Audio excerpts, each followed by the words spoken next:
بسم اللہ الرحمن الرحیم۔ طٰہٰ، یہ پھر حروف مقطعات ہیں۔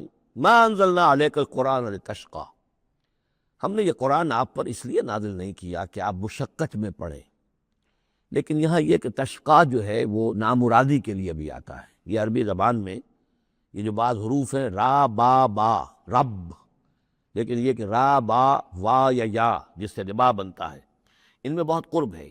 اس طرح شین قاف یا اور شین قاف قاف شق، مشقت تشقیٰ، یہ بھی معنی ہے اس کے، لیکن یہ کہ زیادہ میرے نزدیک راجح معنی یہ ہے، اے نبی ہم نے یہ قرآن اس لیے نہیں نکالا کہ آپ ناکام ہوں۔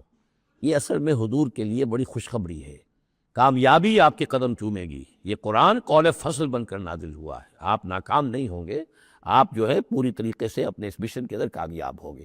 عام طور پہ ترجمہ یہ کیا گیا ہے کہ آپ مشقت میں نہ پڑیں، محنت میں نہ پڑیں، آپ کا کام پہنچا دینا ہے، باقی اب لوگ نہیں مان رہے ہیں تو اس کی وجہ سے آپ اپنے آپ کو اس صدمے سے ہلاک نہ کر دیجئے کہ لعلک باخع نفسک علی آثارہم ان لم یؤمنوا بہذا الحدیث اسفا الا یکونوا مؤمنین الا تذکرۃ لمن یخشی۔ یہ تو صرف یاد دہانی ہے ان لوگوں کے لیے جن میں کچھ خوف خدا ہے۔ تنزیلا ممن خلق الارض والسماوات العلی، اس کی تنزیل ہے اس ہستی کی طرف سے جس نے بنایا ہے، پیدا کیا ہے زمین کو بھی اور بلند آسمانوں کو۔ الرحمن، وہ رحمان ہے۔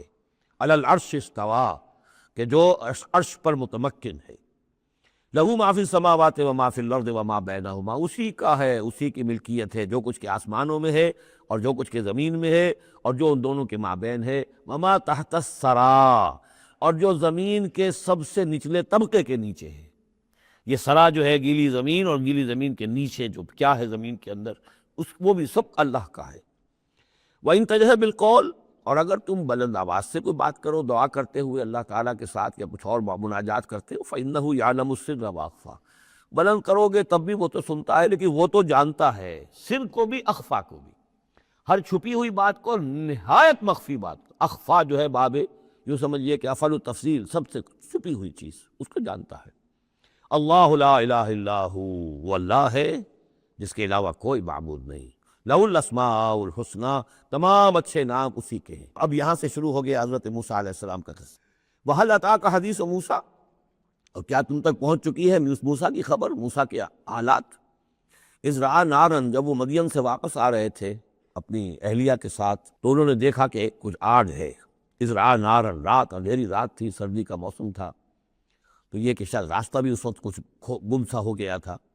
دیکھا آگ ہے۔ رأى نارا فقال لأہلہ، انہوں نے کہا اپنے گھر والوں سے، امکثوا، آپ ذرا ٹھہریے یہاں پر انتظار کریں، انی آنست نارا، مجھے آگ نظر آئی ہے، لعلی آتیکم منہا بقبس، یہ بھی ہو سکتا ہے کہ میں وہاں سے کوئی چنگاری لے آؤں تاکہ یہاں ہم آگ روشن کر لیں تو سردی میں اس کو آگ کو تاپ بھی سکیں گے۔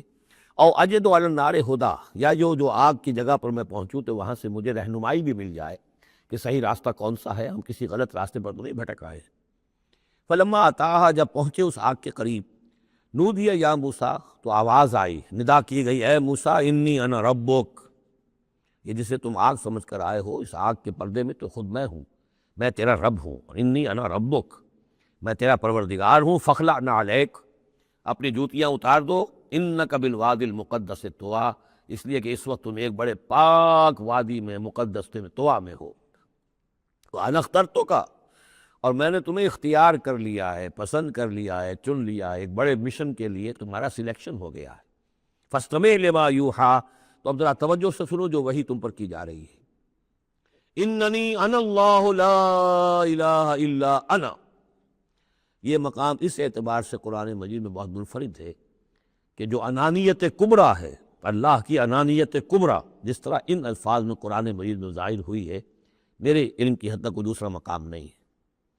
علامہ اقبال نے یہ الفاظ استعمال کیے نا کہ ایک تو ہماری انائے صغیر ہے، دی اسمال ایگو، میں، ایک ہے بڑی ego, the great I am, the infinite ego, وہ اللہ کی جو انا ہے، انائے کبیر، اس انائے کبیر کا جس طرح سے ظہور ہوا ہے قرآن مجید میں اس مقام پر اور کس جگہ نہیں۔ اننی انا اللہ لا الہ الا انا، یقیناً میں ہی ہوں، میں ہوں اللہ، اور میرے سوا کوئی معبود نہیں۔ فاعبدنی، بس میری ہی بندگی کرو، میری ہی پرستش کرو۔ واقعی الصلاۃ لذکری، اور نماز قائم رکھو میری یاد کے لیے۔ ان الساعۃ آتیۃ، اور یہ بات بھی یاد رکھو قیامت آ کر رہے گی، اکاد اخفیہا، میں اسے مخفی رکھوں گا، لتجزا کل نفس بما تسعی، تاکہ بدلہ مل جائے ہر شخص کو، ہر جان کو جو کچھ کہ اس نے کوشش کی ہو۔ فلا یصدنک عنہا من لا یؤمن بہا، تو دیکھنا تمہیں کہیں روگرداں نہ کر دیں وہ لوگ کہ جو اس پر ایمان نہیں رکھتے، جو آخرت کو نہیں مانتے، کہیں تمہیں بھی آخرت سے برگشتہ نہ کر دیں یا نماز سے برگشتہ نہ کر دیں۔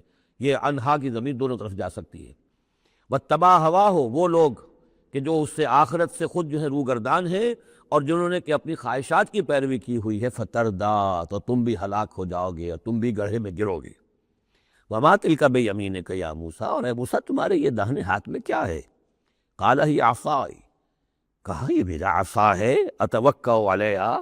اس میں نکتہ نکالا ہے مفسرین نے کہ دیکھیے جو اللہ تعالیٰ سے مخاطبت اور مکالمے کا جو ایک ذوق حاصل ہو رہا ہے، تو جواب اتنا ہی کافی تھا، یہ میرا عصا ہے، لیکن آگے بڑھا رہے ہیں بات کو، یہ میرا عصا ہے، اتوکا علیہا، میں اس پہ ذرا ٹیک لگا لیا کرتا ہوں، واحش بہا علی غنمی، اور میں اپنی بکریوں کے لیے اس سے پھر پتے جھاڑتا ہوں درختوں سے، وَلِيَ فِيهَا مَآرِبُ أُخْرَىٰ، اور میرے اور بھی بہت سے کام ہیں جو اس لاٹھی سے، اس عصا سے میں لیتا ہوں۔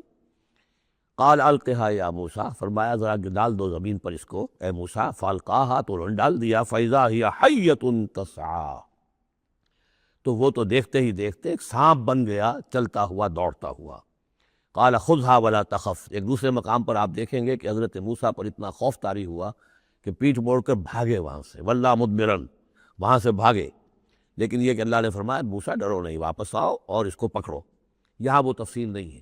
قال خذها ولا تخف، فرمایا اس کو پکڑ لو اور ڈرو نہیں، سنعیدها سیرتها الاولیٰ، ہم اسے لوٹا کر واپس لے جائیں گے اس کی پرانی شکل پر، پرانی سیرت پر۔ وَاضْمُمْ يَدَكَ إِلَىٰ جَنَاحِكَ، اور ذرا اپنا ہاتھ جو ہے وہ اپنی بغل کے ساتھ ملاؤ، تخرج بیضاء، پھر جب نکالو گے تو وہ نکلے گا بالکل سفید ہو کر، روشن، من غیر سو، بغیر اس کے کہ اس میں کوئی بیماری پیدا ہوئی، وہ برس نہیں ہوگا اس میں، برس نہیں بلکہ یہ کہ بغیر کسی مرض کے وہ چمکتا ہوا ہوگا سفید۔ آیتن اخری، یہ دوسری نشانی ہے۔ تو یہ دو نشانیاں ہم نے تمہیں دی ہیں، لنریک من آیاتنا الکبریٰ، تاکہ ہم دکھائیں تمہیں اپنی بڑی نشانیاں، ان میں سے کچھ نشانیاں، یہ دو نشانیاں ہم نے دی ہیں۔ اذهب الى فرعون انه طغى، اب جاؤ فرعون کی طرف، وہ بہت سرکش ہو گیا ہے، اس کی سرکشی جو ہے وہ اب حد سے تجاوز کر رہی ہے، تو جاؤ اور اسے دین کی دعوت دو، خیر کی دعوت دو، اور خاص طور پر یہ بھی کہو کہ بنی اسرائیل پر ظلم نہ کرے اور اسے انہیں واپس جانے دے جہاں سے وہ آئے تھے، فلسطین سے۔